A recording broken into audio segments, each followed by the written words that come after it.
¿Qué tal? Soy José Díaz de Feria, alumno de la licenciatura en Derecho de la Universidad Autónoma de Chiapas. En esta ocasión hablaremos sobre jurisprudencia dentro de la materia de amparo. Abordaremos su definición, por qué es una fuente del derecho y los sistemas de creación de jurisprudencia. Pues bien, iniciaremos presentando la definición de jurisprudencia. La palabra jurisprudencia proviene del latín ius, derecho, y prudentis, sabiduría o conocimiento, sabiduría del derecho. La Real Academia de la Lengua Española señala que la palabra jurisprudencia proviene del latín jurisprudentia, ciencia del derecho, conjunto de sentencias de los tribunales y doctrina que contienen un mismo criterio de un problema jurídico. Por su parte, la Suprema Corte de Justicia de la Nación define a la jurisprudencia como el conjunto de principios, razonamientos y criterios que los juzgadores establecen en sus resoluciones al interpretar las normas jurídicas. La jurisprudencia es la obligatoria interpretación y determinación del sentido de la ley, debiendo acatarse lo que se encuentra vigente en el momento de aplicarse a los casos concretos. La jurisprudencia de la Suprema Corte no se produce ni se funda en el uso, costumbre o práctica, sino que emerge del análisis reiterado de las disposiciones legales vigentes.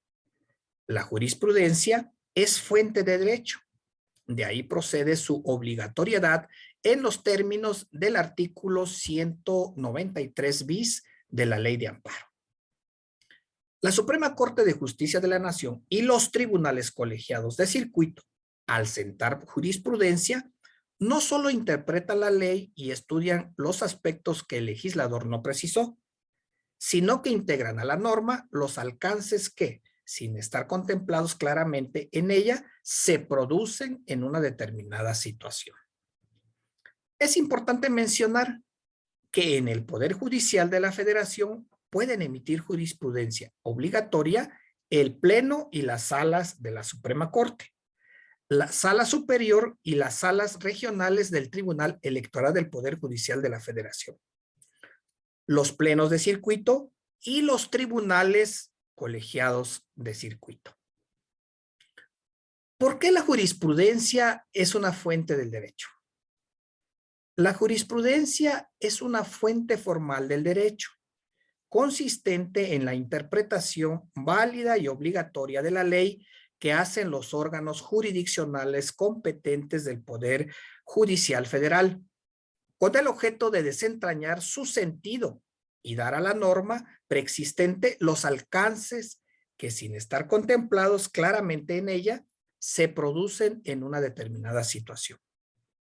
Entre dichas fuentes encontramos también a la legislación, la costumbre, las normas individuales y los principios generales del derecho.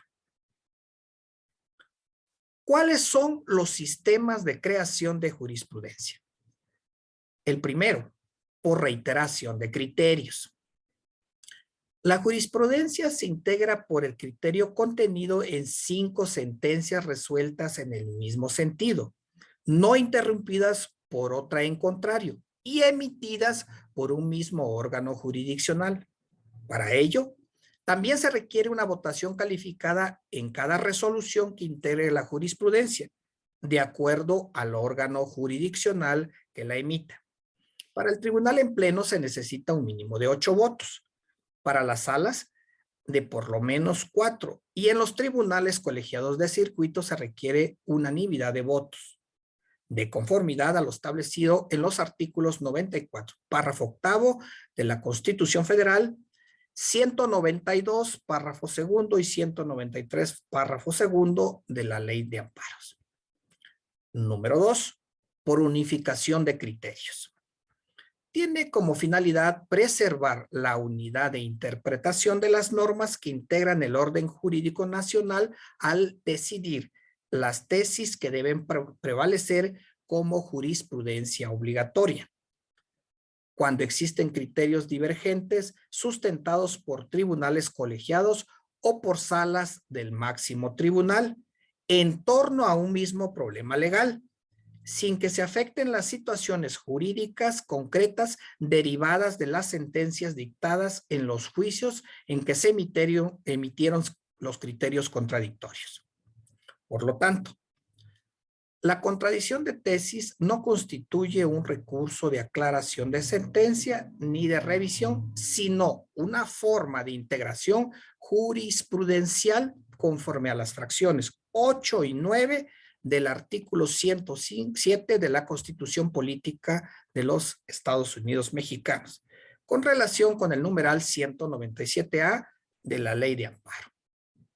Tercero, las derivadas de resoluciones en controversias constitucionales y acciones de inconstitucionalidad. Cuando las controversias versen sobre disposiciones generales de estados o municipios impugnadas por la Federación, de los municipios impugnadas por los estados, o en los casos en que refieren los incisos C, H y K de la fracción primera del artículo 105 constitucional y la resolución de la Suprema Corte de Justicia de la Nación las declare inválidas, esta tendrá efectos generales cuando hubiera sido aprobada por una mayoría de por lo menos 8 votos. Respecto a las acciones de inconstitucionalidad, cuando tengan por objeto plantear la posible contradicción entre una norma de carácter general y la Constitución, las decisiones podrán, por mayoría simple de los miembros presentes, se necesitan 8 votos para que tengan efectos generales, conforme a la fracción segunda del artículo 105 de la Carta Magna. Por la conciencia de la necesidad de servir. Gracias.